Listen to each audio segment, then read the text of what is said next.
ਗੁਰੂ ਗੋਬਿੰਦ ਸਿੰਘ ਜੀ ਨੇ ਜਦੋਂ ਗੁਰਿਆਈ ਦੀ ਜ਼ਿੰਮੇਵਾਰੀ ਸੰਭਾਲੀ ਤਾਂ ਉਹਨਾਂ ਦੀ ਉਮਰ ਕੇਵਲ 9 ਵਰ੍ਹਿਆਂ ਦੀ ਸੀ। ਗੁਰੂ ਨਾਨਕ ਪਾਤਸ਼ਾਹ ਦੀ ਜੋਤ ਦੇ ਧਾਰਨੀ ਬਣ ਕੇ ਉਹਨਾਂ ਨੇ ਇਸ ਉਮਰ ਵਿੱਚ ਹੀ ਸਿੱਖ ਸੰਗਤਾਂ ਦੀ ਅਗਵਾਈ ਇਸ ਢੰਗ ਨਾਲ ਕੀਤੀ ਕਿ ਵਡੇਰੀ ਉਮਰ ਵਾਲੇ ਵੀ ਵੇਖ ਕੇ ਦੰਗ ਰਹਿ ਗਏ। ਉਸ ਸਮੇਂ ਇੱਕ ਤਾਂ ਗੁਰਗੱਦੀ ਉੱਤੇ ਹੱਕ ਜਮਾਉਣ ਵਾਲੇ ਅਨੇਕਾਂ ਬੰਦੇ ਆਪਣੇ ਇਸ ਨਾਪਾਕ ਇਰਾਦੇ ਦੀ ਪੂਰਤੀ ਲਈ ਯਤਨਸ਼ੀਲ ਸਨ। ਦੂਜੇ ਸਿੱਖਾਂ ਦੀ ਵਿਚਾਰਧਾਰਾ ਨਾਲ ਈਰਖਾ ਕਰਨ ਵਾਲੇ ਬ੍ਰਾਹਮਣ ਤੇ ਉਹਨਾਂ ਦੇ ਅਨੁਯਾਈ ਵੀ ਸਰਗਰਮ ਸਨ। ਤੀਜੇ ਮਸੰਦਾਂ ਦੀ ਬਹੁ ਗਿਣਤੀ ਵੀ ਲੋਕਾਂ ਨੂੰ ਗੁਰੂ ਘਰ ਨਾਲ ਜੋੜਨ ਅਤੇ ਗੁਰੂ ਪਾਤਸ਼ਾਹ ਦੇ ਹੁਕਮਾਂ ਉੱਪਰ ਤੋਰਨ ਦੀ ਥਾਂ ਉੱਤੇ ਦਸਵੰਧ ਦੀ ਮਾਇਆ ਨਾਲ ਆਪਣੇ ਲਈ ਸੁੱਖ ਦੇ ਸਾਧਨ ਜਟਾਉਣ ਵਿੱਚ ਲੱਗੀ ਹੋਈ ਸੀ। ਚੌਥੇ ਨਕਸ਼ਬੰਦੀ ਮੁਸਲਮਾਨਾਂ ਦਾ ਫਿਰਕਾ ਗੁਰੂ ਅਰਜਨ ਪਾਤਸ਼ਾਹ ਜੀ ਦੇ ਸਮੇਂ ਤੋਂ ਹੀ ਸਿੱਖੀ ਨੂੰ ਮੁਕਾਉਣ ਦੇ ਆਹਰਾਂ ਵਿੱਚ ਲੱਗਾ ਪਿਆ ਸੀ। ਗੁਰੂ ਤੇਗ ਬਹਾਦਰ ਜੀ ਦੀ ਸ਼ਹਾਦਤ ਕਰਕੇ ਬਾਬੇ ਕਿਆਂ ਸਿੱਖਾਂ ਤੇ ਬਾਬਰ ਕਿਆਂ ਮੁਗਲਾਂ ਵਿੱਚ ਟੱਕਰ ਹੋਣੀ ਵੀ ਨਿਸ਼ਚਿਤ ਹੋ ਗਈ।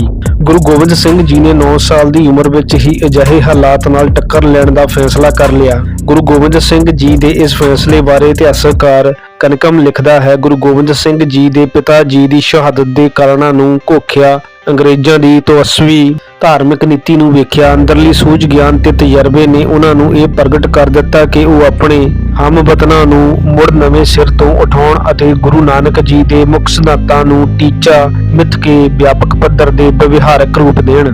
ਸੋ ਗੁਰੂ ਪਾਤਸ਼ਾਹ ਨੇ ਗੁਰਗੱਦੀ ਤੇ ਬੈਠਦਿਆਂ ਹੀ ਭਵਿੱਖ ਵਿੱਚ ਆਉਣ ਵਾਲੀਆਂ ਮੁਸ਼ਕਲਾਂ ਦੇ ਟਾਕਰੇ ਦੀ ਤਿਆਰੀ ਕਰਨੀ ਆਰੰਭ ਕਰ ਦਿੱਤੀ। ਆਪ ਨੇ ਸਿੱਖ ਨੌਜਵਾਨਾਂ ਅੰਦਰ ਸ਼ਸਤਰ ਵਿਦਿਆ, ਘੋੜ ਸਵਾਰੀ, ਸ਼ਿਕਾਰ, ਤੈਰਨਾ ਆਦਿਕ ਮਰਦਾਵੀਆਂ ਖੇਡਾਂ ਵੱਲ ਰੁਚੀ ਵਧਾਉਣੀ ਸ਼ੁਰੂ ਕਰ ਦਿੱਤੀ। ਸੰਗਤਾਂ ਨੂੰ ਤਿਆਰ ਰਹਿਣ, ਸ਼ਸਤਰ ਧਾਰਨ ਕਰਨ, ਸ਼ਸਤਰਾਂ ਦੇ ਅਭਿਆਸ ਕਰਨ ਅਤੇ ਗੁਰੂ ਦਰਬਾਰ ਵਿੱਚ ਵਧੀਆ ਤੋਂ ਵਧੀਆ ਸ਼ਸਤਰ ਦੀ ਭੇਟਾ ਲਿਆਉਣ ਦੇ ਹੁਕਮ ਕੀਤੇ। ਇਹਨਾਂ ਹੁਕਮਾਂ ਨੂੰ ਸੁਣ ਕੇ ਗੁਰਸਿੱਖ ਸ਼ਸਤਰ ਅਤੇ ਜਵਾਨੀਆਂ ਭੇਟ ਕਰਨ ਲਈ ਅਨੰਦਪੁਰ ਸਾਹਿਬ ਪੁੱਜਣ ਲੱਗ ਪਏ। ਅਨੰਦਪੁਰ ਸਾਹਿਬ ਗੁਰੂ ਜੀ ਨੇ ਜੰਗੀ ਮਸ਼ਕਾਂ ਟ੍ਰੇਨਿੰਗ ਕਰਾਉਣੀਆਂ ਆਰੰਭ ਕਰ ਦਿੱਤੀਆਂ। ਹੋਰ ਦਲੇਰੀ ਭਰਨ ਲਈ ਮੁਕਾਬਲੇ ਵੀ ਕਰਾਉਣ ਲੱਗ ਪਏ। ਆਤਮ ਨਿਰਭਰਤਾ ਭਰਨ ਲਈ ਅਨੰਦਪੁਰ ਵਿੱਚ ਹੀ ਸ਼ਸਤਰ ਬਣਾਉਣ ਅਤੇ ਬੰਦੂਕਾਂ ਢਾਲਣ ਦੇ ਕਾਰਖਾਨੇ ਵੀ ਬਣਾ ਦਿੱਤੇ। ਕਿਲਿਆਂ ਦੀ ਉਸਾਰੀ ਆਰੰਭ ਹੋ ਗਈ। ਚਮੜੇ ਦਾ ਕਾਰਖਾਨਾ ਵੀ ਲਗਾਇਆ ਗਿਆ। ਰਾਜਾ ਰਾਮ ਸਿੰਘ ਵੱਲੋਂ ਘੋੜਿਆਂ ਦੀ ਭੇਟਾ। ਰਾਜਾ ਰਾਮ ਸਿੰਘ ਅਜੇ ਆਸਾਮ ਵਿੱਚ ਹੀ ਸੀ ਕਿ ਸ੍ਰੀ ਗੁਰੂ ਤੇਗ ਬਹਾਦਰ ਜੀ ਦੀ ਸ਼ਹਾਦਤ ਹੋ ਗਈ। ਉਹ ਦਿੱਲੀ ਪੁੱਜਾ ਤਾਂ ਉਸ ਨੂੰ ਗੁਰੂ ਪਾਤਸ਼ਾਹ ਦੀ ਸ਼ਹੀਦੀ ਬਾਰੇ ਜਾਣ ਕੇ ਬਹੁਤ ਦੁੱਖ ਹੋਇਆ। ਉਹ ਗੁਰੂ ਜੀ ਦੇ ਪਰਉਪਕਾਰਾਂ ਨੂੰ ਭਲਾ ਕਿਵੇਂ ਭੁਲਾ ਸਕਦਾ ਸੀ।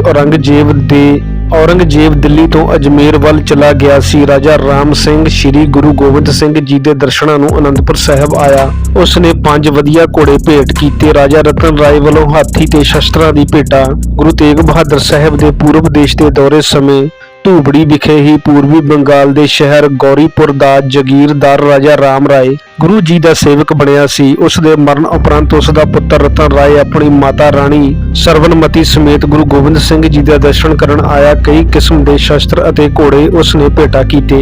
ਇੱਕ ਚੰਗਾ ਗਿਝਾਇਆ ਹੋਇਆ ਸਫੈਦ ਹਾਥੀ ਵੀ ਭੇਟਾ ਕੀਤਾ, ਜਿਸ ਦਾ ਨਾਮ ਸਿੱਖ ਇਤਿਹਾਸ ਵਿੱਚ ਪ੍ਰਸ਼ਾਦੀ ਹਾਥੀ ਕਰਕੇ ਆਇਆ ਹੈ।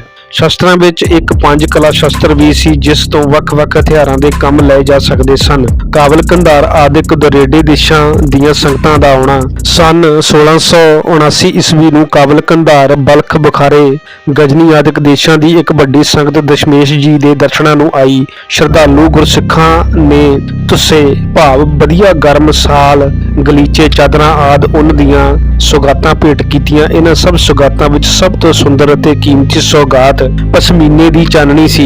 ਇਹ ਕਾਬਲ ਦੇ ਸਿੱਖ ਭਾਈ ਦੁਨੀ ਚੰਦ ਨੇ ਭੇਟਾ ਕੀਤੀ। ਰਣਜੀਤ ਨਗਾਰਾ। ਗੁਰੂ ਗੋਬਿੰਦ ਸਿੰਘ ਜੀ ਨੇ ਸੰਨ 1680 ਵਿੱਚ ਇੱਕ ਵੱਡਾ ਧੌਂਸਾ ਤਿਆਰ ਕਰਵਾਇਆ।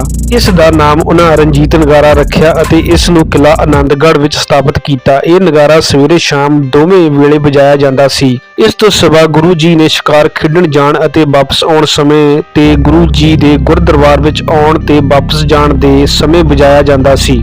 ਇਹ ਨਗਾਰਾ ਸਿੱਖ ਨੌਜਵਾਨਾਂ ਨੂੰ ਵੀਰ ਰਸ ਦਾ ਹੁਲਾਰਾ ਦੇਣ ਲੱਗ ਪਿਆ ਸੀ। ਝੂਲ ਦੇ ਨਿਸ਼ਾਨ ਅਤੇ ਨਗਾਰਾ ਸੁਤੰਤਰ ਰਾਜ ਦੇ ਚਿੰਨ੍ਹ ਗਿਣੇ ਜਾਂਦੇ ਹਨ। ਮੈਗਰੇਗਰ ਨੇ ਸਿਰਫ ਨਗਾਰਾ ਵੱਜਣ ਦੀ ਗੱਲ ਸੁਣ ਕੇ ਹੀ ਲਿਖਿਆ ਹੈ ਕਿ ਗੁਰੂ ਗੋਬਿੰਦ ਸਿੰਘ ਜੀ ਨੇ ਇੱਕ ਰਾਜ ਬਣਾ ਲਿਆ ਸੀ। ਰਣਜੀਤ ਨਗਾਰੇ ਦੀਆਂ ਗੂੰਜਾਂ ਨਾਲ ਪਹਾੜੀ ਰਾਜਿਆਂ ਦੇ ਦਿਲ ਕੰਬਣ ਲੱਗ ਪਏ ਅਤੇ ਔਰੰਗਜ਼ੇਬ ਦੇ ਕੰਨ ਵੀ ਖੜੇ ਹੋ ਗਏ ਸਨ। ਮਸੰਦਾਂ ਵਿੱਚ ਸਹਿਮ। ਮਸੰਦ ਲਫ਼ਜ਼ ਅਰਬੀ ਦੇ ਮਸਨਦ ਤੋਂ ਬਣਿਆ ਹੈ, ਜਿਸ ਦਾ ਭਾਵ ਹੈ ਤਕੀਆ, ਗੱਦੀ, ਤਖਤ ਜਾਂ ਫਿਰ ਸਿੰਘਾਸਨ। ਸੌ ਮਸੰਦ ਦਾ ਅਰਥ ਹੈ ਗੱਦੀ ਨਾਲ ਸੰਬੰਧ ਰੱਖਣ ਵਾਲੇ, ਜਿਹੜੇ ਗੁਰਸਿੱਖ ਸੰਗਤਾਂ ਤੋਂ ਦਸਵੰਧ ਅਤੇ ਕਾਰ ਭੇਟਾ ਉਗਾਉਂਦੇ ਸਨ ਅਤੇ ਸਿੱਖੀ ਦਾ ਪ੍ਰਚਾਰ ਕਰਦੇ ਸਨ, ਉਹਨਾਂ ਨੂੰ ਮਸੰਦ ਕਿਹਾ ਜਾਂਦਾ ਸੀ। ਮਸੰਦ ਪ੍ਰਥਾ ਚੌਥੇ ਪਾਤਸ਼ਾਹ ਸ੍ਰੀ ਗੁਰੂ ਰਾਮਦਾਸ ਜੀ ਨੇ ਚਲਾਈ ਸੀ। ਇਹਨਾਂ ਨੇ ਸਿੱਖੀ ਦੇ ਪ੍ਰਚਾਰ ਤੇ ਪ੍ਰਸਾਰ ਵਿੱਚ ਵਿਸ਼ੇਸ਼ ਹਿੱਸਾ ਪਾਇਆ, ਪਰ ਸਮਾਂ ਬੀਤਣ ਤੇ ਨਾਲ ਕਈ ਮਸੰਦ ਮਾਇਆ ਦੇ ਲਾਲਚ ਵਿੱਚ ਫਸ ਕੇ ਅਮਾਨਤ ਵਿੱਚ ਖਿਆਨਤ ਕਰਨ ਲੱਗ ਪਏ। ਪੂਜਾ ਦੇ ਧਨ ਨਾਲ ਉਹ ਆਪਣੇ ਲਈ ਸੁੱਖ ਸਾਧਨ ਇਕੱਤਰ ਕਰਨ ਲੱਗ ਪਏ ਸਨ। ਇਹ ਸੁੱਖ ਰਹਿਣੇ ਅਤੇ ਢਿੱਲੜ ਬਣ ਗਏ ਸਨ। ਇਹ ਨਹੀਂ ਸਨ ਚਾਹੁੰਦੇ ਕਿ ਰਾਜ ਸ਼ਕਤੀ ਨਾਲ ਮੱਥਾ ਡਾਇਆ ਜਾਵੇ। ਉਧਰ ਗੁਰੂ ਪਾਤਸ਼ਾਹ ਰਾਜ ਸ਼ਕਤੀ ਨਾਲ ਟੱਕਰ ਲੈਣ ਦੀਆਂ ਤਿਆਰੀਆਂ ਕਰ ਰਹੇ ਸਨ, ਸੋ ਮਸੰਦਾਂ ਨੇ ਅਜਿਹਾ ਪ੍ਰਚਾਰ ਕਰਨਾ ਸ਼ੁਰੂ ਕਰ ਦਿੱਤਾ ਕਿ ਟੱਕਰ ਦਾ ਰਾਹ ਨਾ ਅਪਣਾਇਆ ਜਾਵੇ। ਔਰੰਗਜ਼ੇਬ ਨੇ ਅੱਗੇ ਹੀ 9ਵੇਂ ਪਾਤਸ਼ਾਹ ਨੂੰ ਸ਼ਹੀਦ ਕਰ ਦਿੱਤਾ ਹੈ। ਹੁਣ ਉਸ ਨਾਲ ਮੱਥਾ ਲਾਉਣਾ ਆਪਣੇ ਲਈ ਮੌਤ ਸਹੇੜਨਾ ਹੀ ਹੈ। ਕੁਝ ਢਿੱਲੜ ਕਿਸਮ ਦੇ ਸਿੱਖ ਇਸ ਗਲਤ ਪ੍ਰਚਾਰ ਦੇ ਅਸਰ ਹੇਠ ਆ ਵੀ ਗਏ ਸਨ। ਅਜਿਹੇ ਕੁਝ ਸਿੱਖਾਂ ਨੇ ਮਾਤਾ ਗੁਜਰੀ ਜੀ ਨੂੰ ਵੀ ਸਲਾਹ ਦਿੱਤੀ ਕਿ ਉਹ ਗੁਰੂ ਜੀ ਨੂੰ ਸਮਝਾਉਣ ਕਿ ਸਿੱਖਾਂ ਨੂੰ ਕੇਵਲ ਨਾਮ ਸਿਮਰਨ ਵਿੱਚ ਹੀ ਲਾਇਆ ਜਾਵੇ ਅਤੇ ਔਰੰਗਜ਼ੇਬ ਦੇ ਰਾਜ ਵਿੱਚ ਕਿਸੇ ਤਰ੍ਹਾਂ ਚੁੱਪ ਚਪੀਤੇ ਦਿਨ ਕੱਟੀ ਜਾਣ। ਜਦ ਇਹੋ ਜਿਹੀਆਂ ਗੱਲਾਂ ਗੁਰੂ ਪਾਤਸ਼ਾਹ ਤੱਕ ਪੁੱਜੀਆਂ ਤਾਂ ਉਹਨਾਂ ਨੇ ਫਰਮਾਇਆ, ਇਹਨਾਂ ਮਸੰਦਾਂ ਦੀ ਆਤਮਾ ਪੂਜਾ ਦਾ ਧਾਨ ਖਾ ਕੇ ਮਲੀਨ ਹੋ ਗਈ ਹੈ। ਇਹ ਆਲਸੀ ਤੇ ਵਿਹਲੜ ਹੋ ਗਏ ਹਨ। ਔਰੰਗਜ਼ੇਬ ਚਾਹੁੰਦਾ ਹੈ ਕਿ ਲੋਕ ਗੁਲਾਮੀ ਦੇ ਭਾਵ ਵਿੱਚ ਸਿਰ ਨੀਵਾਂ ਕਰਕੇ ਤੁਰਨ। ਅਸੀਂ ਚਾਹੁੰਦੇ ਹਾਂ ਕਿ ਸਿੱਖ ਸਿਰ ਉੱਚਾ ਕਰਕੇ ਤੁਰਨ। ਅਸੀਂ ਤਾਂ ਸਿੱਖਾਂ ਨੂੰ ਇਸ ਯੋਗ ਬਣਾਉਣਾ ਹੈ ਕਿ ਉਹ ਅਤਿਆਚਾਰਾਂ ਵਿਰੁੱਧ ਦੀਵਾਰ ਬਣ ਕੇ ਖੜੇ ਹੋ ਜਾਣ, ਗੁਲਾਮੀ ਦੀਆਂ ਜੰਜੀਰਾਂ ਨੂੰ ਤੋੜ ਦੇਣ ਅਤੇ ਇਸ ਦੇਸ਼ ਦੀ ਕਿਸਮਤ ਦੇ ਆਪ ਮਾਲਕ ਬਣਨ। ਮਗਰੋਂ ਜਾ ਕੇ ਗੁਰੂ ਪਾਤਸ਼ਾਹ ਨੇ ਮਸੰਦ ਪ੍ਰਥਾ ਬੰਦ ਹੀ ਕਰ ਦਿੱਤੀ ਸੀ। ਸਾਂਝਾ ਲੰਗਰ ਜਾਤ ਅਭਿਮਾਨੀਆਂ ਤੇ ਚੋਟ, ਬ੍ਰਾਹਮਣੀ ਧਰਮ ਪੁਸਤਕਾਂ ਅਤੇ ਬ੍ਰਾਹਮਣਾਂ ਦੇ ਪ੍ਰਚਾਰ ਸਦਕਾ ਭਾਰਤੀ ਸਮਾਜ ਵਿੱਚ ਵਰਣ ਵੰਡ ਦਾ ਪ੍ਰਭਾਵ ਅਜੇ ਤੀਕ ਚੱਲਿਆ ਆਉਂਦਾ ਹੈ। ਗੁਰੂ ਸਾਹਿਬ ਦੇ ਵੇਲੇ ਤਾਂ ਬਹੁਤ ਜ਼ੋਰਾਂ ਸ਼ੋਰਾਂ ਤੇ ਸੀ। ਇਸ ਵੰਡ ਅਨੁਸਾਰ ਬ੍ਰਾਹਮਣ ਸਾਰੇ ਸਮਾਜ ਵਿੱਚ ਸਰਵੋਤਮ ਮੰਨੇ ਜਾਂਦੇ ਸਨ ਤੇ ਸ਼ੂਦਰ ਸਭ ਤੋਂ ਘਟੀਆ। ਬ੍ਰਾਹਮਣ ਭੈੜੇ ਚਰਿੱਤਰ ਵਾਲਾ ਵੀ ਪੂਜਣਯੋਗ ਸਮਝਿਆ ਜਾਂਦਾ ਸੀ ਤੇ ਸ਼ੂਦਰ ਨੂੰ ਤਾਂ ਧਰਮ ਪੁਸਤਕਾਂ ਪੜ੍ਹਨ ਦਾ ਕੋਈ ਅਧਿਕਾਰ ਹੀ ਨਹੀਂ ਸੀ। ਬਾਕੀ ਵਰਨਾਂ ਦੇ ਲੋਕ ਸ਼ੂਦਰ ਦੇ ਪਰਛਾਵੇਂ ਤੋਂ ਵੀ ਦੂਰ ਰਹਿੰਦੇ ਸਨ, ਸੋ ਸ਼ੂਦਰ ਵਸੋਂ ਤੋਂ ਦੂਰ ਰਹਿੰਦੇ ਸਨ ਅਤੇ ਦੂਜੇ ਵਰਨਾਂ ਦੇ ਨਿਸਵਾਰਥ ਸੇਵਾ ਕਰਦੇ ਸਨ, ਹਰ ਘਟੀਆ ਤੋਂ ਘਟੀਆ ਕੰਮ ਕਰਦੇ ਸਨ। ਇੰਨਾ ਕੋ ਕਰਨ ਦੇ ਬਾਵਜੂਦ ਵੀ ਸ਼ੂਦਰਾਂ ਨਾਲ ਹਰ ਸਮੇਂ ਦੁਰੇ ਹੀ ਹੁੰਦੀ ਰਹਿੰਦੀ ਸੀ। ਵਰਣ ਵੰਡ ਦੇ ਸਿਧਾਂਤ ਨੇ ਜਾਤਾਂ ਤੇ ਉਪਜਾਤਾਂ ਨੂੰ ਜਨਮ ਦਿੱਤਾ। ਇਨਸਾਨ ਵਿੱਚ ਘৃਣਾ ਅਤੇ ਦੁਸ਼ਮਣੀ ਪੈਦਾ ਕੀਤੀ। ਗੁਰੂ ਨਾਨਕ ਪਾਤਸ਼ਾਹ ਨੇ ਇਸ ਮਾਰੂ ਸਿਧਾਂਤ ਵਿਰੁੱਧ ਜਹਾਦ ਖੜਾ ਕਰ ਦਿੱਤਾ। ਉਹਨਾਂ ਨੇ ਬਾਣੀ ਵਿੱਚ ਇਸ ਸਿਧਾਂਤ ਦੀ ਕਰੜੀ ਆਲੋਚਨਾ ਕੀਤੀ ਅਤੇ ਬ੍ਰਾਹਮਣ ਦੇ ਸਿਰਮੌਰ ਹੋਣ ਨੂੰ ਵੰਗਾਰ ਪਾਈ। ਸਮਾਜ ਵਿੱਚੋਂ ਛੂਤ-ਛਾਤ ਅਤੇ ਊਚ ਨੀਚ ਦਾ ਭੇਦ ਖਤਮ ਕਰਨ ਲਈ ਆਪ ਨੇ ਲੰਗਰ, ਸੰਗਤ ਅਤੇ ਕੜਾਹ ਪ੍ਰਸ਼ਾਦ ਦੀ ਮਰਿਆਦਾ ਚਲਾਈ। ਗੁਰੂ ਅਮਰਦਾਸ ਜੀ ਨੇ ਵੀ ਹੁਕਮ ਦਿੱਤਾ ਕਿ ਸੰਗਤ ਵਿੱਚ ਆਉਣ ਵਾਲੇ ਸਿੱਖ ਲੰਗਰ ਜ਼ਰੂਰ ਛਕਣ। ਆਪਣੇ ਸਮੇਂ ਵਿੱਚ ਸਤਿਗੁਰਾਂ ਨੇ ਬੌਲੀਆਂ, ਖੂਹ ਅਤੇ ਸਰੋਵਰ ਇਸੇ ਲਈ ਬਣਾਏ ਸਨ ਕਿ ਇੱਕ ਤਾਂ ਪਾਣੀ ਦੀ ਲੋੜ ਦੀ ਪੂਰਤੀ ਹੁੰਦੀ ਅਤੇ ਦੂਜੇ ਇੱਕੋ ਥਾਵੇਂ ਇਸ਼ਨਾਨ ਕਰਨ ਨਾਲ ਲੋਕਾਂ ਵਿੱਚੋਂ ਜਾਤ-ਪਾਤ, ਛੂਤ-ਛਾਤ ਅਤੇ ਊਚ ਨੀਚ ਦਾ ਖਿਆਲ ਖਤਮ ਹੁੰਦੇ ਸਨ। ਬ੍ਰਾਹਮਣ ਗੁਰੂ ਸਾਹਿਬਾਨ ਦੇ ਇਹਨਾਂ ਸੁਧਾਰਾਂ ਦਾ ਪਹਿਲੀ ਪਾਤਸ਼ਾਹੀ ਦੇ ਸਮੇਂ ਤੋਂ ਹੀ ਵਿਰੋਧ ਕਰਦੇ ਆਏ ਸਨ।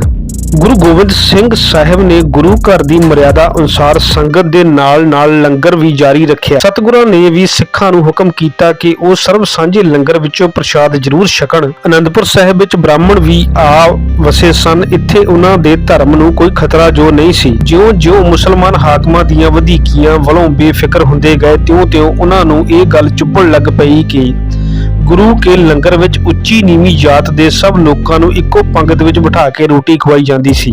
ਅਨੰਦਪੁਰ ਸਾਹਿਬ ਹਿੰਦੂ ਰਿਆਸਤ ਕਹਿਲੂਰ ਵਿੱਚ ਵਸਿਆ ਹੋਇਆ ਸੀ। ਉੱਥੇ ਬ੍ਰਾਹਮਣੀ ਮਰਿਆਦਾ ਦਾ ਜ਼ੋਰ ਹੋਣਾ ਕੁਦਰਤੀ ਗੱਲ ਸੀ। ਅਨੰਦਪੁਰ ਦੇ ਬ੍ਰਾਹਮਣਾਂ ਦੇ ਲੰਗਰ ਬਾਰੇ ਇਤਰਾਜ਼ ਹੌਲੀ-ਹੌਲੀ ਰਿਆਸਤ ਕਹਿਲੂਰ ਦੀ ਰਾਜਧਾਨੀ ਬਿਲਾਸਪੁਰ ਵਿੱਚ ਅਪੜਨੇ ਆਰੰਭ ਹੋ ਗਏ। ਬਿਲਾਸਪੁਰ ਅਨੰਦਪੁਰ ਤੋਂ ਕੇਵਲ 40 ਕਿਲੋਮੀਟਰ ਦੀ ਵਿੱਥ ਤੇ ਸੀ। ਕਹਿਲੂਰ ਰਿਆਸਤ ਦੇ ਰਾਜਾ ਭੀਮ ਚੰਦ ਦੇ ਪ੍ਰੋਹਿਤ ਪਰਮਾਨੰਦ ਨੇ ਉਸ ਦੇ ਖੂਬ ਕੰਨ ਭਰੇ ਕਿ ਗੁਰੂ ਗੋਬਿੰਦ ਸਿੰਘ ਵੇਦਾਂ ਸ਼ਾਸਤਰਾਂ ਦੀ ਮਰਿਆਦਾ ਦੇ ਵਿਰੁੱਧ ਸਭ ਜਾਤਾਂ ਦੇ ਲੋਕਾਂ ਨੂੰ ਇੱਕੋ ਥਾਂ ਬਿਠਾ ਕੇ ਲੰਗਰ ਛਕਾ ਰਹੇ ਹਨ ਅਤੇ ਲੰਗਰ ਵਿੱਚ ਅਮੀਰ, ਗਰੀਬ, ਰਾਜਾ, ਰੰਕ ਸਭ ਨੂੰ ਇੱਕੋ ਹੀ ਪੰਗਤ ਵਿੱਚ ਬਿਠਾਇਆ ਜਾਂਦਾ ਹੈ। ਉਸ ਨੇ ਇਹ ਵੀ ਆਖਿਆ ਕਿ ਗੁਰੂ ਸਾਹਿਬਾਨ ਦੀਆਂ ਸਿੱਖਿਆਵਾਂ ਪੁਰਾਤਨ ਸਨਾਤਨੀ ਧਰਮ ਲਈ ਇੱਕ ਵੱਡਾ ਖਤਰਾ ਹਨ। ਜੇ ਇਹ ਪ੍ਰਚਾਰ ਜਾਰੀ ਰਿਹਾ ਤਾਂ ਧਰਮ ਸ਼ਾਸਤਰਾਂ ਦੀ ਮਰਿਆਦਾ ਤਾਂ ਖਤਮ ਹੋ ਜਾਵੇਗੀ। ਇਸ ਦੇ ਨਾਲ-ਨਾਲ ਪਰਮਾਨੰਦ ਨੇ ਵੀ ਇਹ ਕਿਹਾ ਕਿ ਗੁਰੂ ਗੋਬਿੰਦ ਸਿੰਘ ਤਾਂ ਉਸ ਦੇ ਭਾਵ ਭੀਮ ਚੰਦ ਦੇ ਇਲਾਕੇ ਵਿੱਚ ਸਿੱਖਾਂ ਨੂੰ ਫੌਜੀ ਟ੍ਰੇਨਿੰਗ ਦੇ ਰਹੇ ਹਨ। ਸਿੱਖਾਂ ਸਮੇਤ ਸ਼ਿਕਾਰ ਖੇਡਦੇ ਹਨ, ਰਾਜਿਆਂ ਮਹਾਰਾਜਿਆਂ ਦੀ ਤਰ੍ਹਾਂ ਦਰਬਾਰ ਲਾਉਂਦੇ ਹਨ, ਕਲਗੀ ਸਜਾਉਂਦੇ ਹਨ ਤੇ ਨਗਾਰੇ ਵਜਾਉਂਦੇ ਹਨ। ਲੋਕੀ ਉਹਨਾਂ ਦੇ ਦਰਬਾਰ ਵਿੱਚ ਕੀਮਤੀ ਵਸਤਾਂ, ਵਧੀਆ ਸ਼ਸਤਰ, ਹਾਥੀ ਘੋੜੇ ਆਦਿਕ ਭੇਟਾਂ ਲੈ ਕੇ ਹਾਜ਼ਰ ਹੋ ਰਹੇ ਹਨ। ਉਹ ਤਾਂ ਉਸ ਦੇ ਰਾਜ ਲਈ ਵੀ ਖਤਰਾ ਹਨ। ਪਰਮਾਨੰਦ ਦੀਆਂ ਅਜਿਹੀਆਂ ਗੱਲਾਂ ਦਾ ਭੀਮ ਚੰਦ ਦੇ ਮਨ ਉੱਤੇ ਗਹਿਰਾ ਅਸਰ ਪਿਆ। ਉਸ ਨੇ ਮਨ ਵਿੱਚ ਫੈਸਲਾ ਕਰ ਲਿਆ ਕਿ ਗੁਰੂ ਸਾਹਿਬ ਦੀਆਂ ਸਰਗਰਮੀਆਂ ਨੂੰ ਠੱਲ ਪਾਉਣੀ ਹੀ ਚਾਹੀਦੀ ਹੈ। ਪਰਮਾਨੰਦ ਦੀਆਂ ਗੁਰੂ ਘਰ ਵਿਰੁੱਧ ਅਜਿਹੀਆਂ ਸਾਜ਼ਿਸ਼ਾਂ ਕਾਰਨ ਹੀ ਸਿੱਖ ਇਤਿਹਾਸ ਵਿੱਚ ਉਸ ਨੂੰ ਪੰਮਾ ਪੁਰੋਹਿਤ ਕਰਕੇ ਲਿਖਿਆ ਗਿਆ ਹੈ। ਪਰਮਾਨੰਦ ਵਰਗਿਆਂ ਦੀਆਂ ਕੋਸ਼ਿਸ਼ਾਂ ਦੇ ਸਦਕਾ ਹੀ ਪਹਾੜੀ ਰਾਜਿਆਂ ਦੇ ਮਨ ਵਿੱਚ ਗੁਰੂ ਘਰ ਵਿਰੁੱਧ ਈਰਖਾ ਵਧੀ ਤੇ ਇਹ ਰਾਜੇ ਸਿੱਖਾਂ ਨਾਲ ਲੜਾਈਆਂ ਕਰਨ ਉੱਤੇ ਉਤਰ ਆਏ, ਜਿਨ੍ਹਾਂ ਦਾ ਜ਼ਿਕਰ ਅੱਗੇ ਜਾ ਕੇ ਕਰਾਂਗੇ।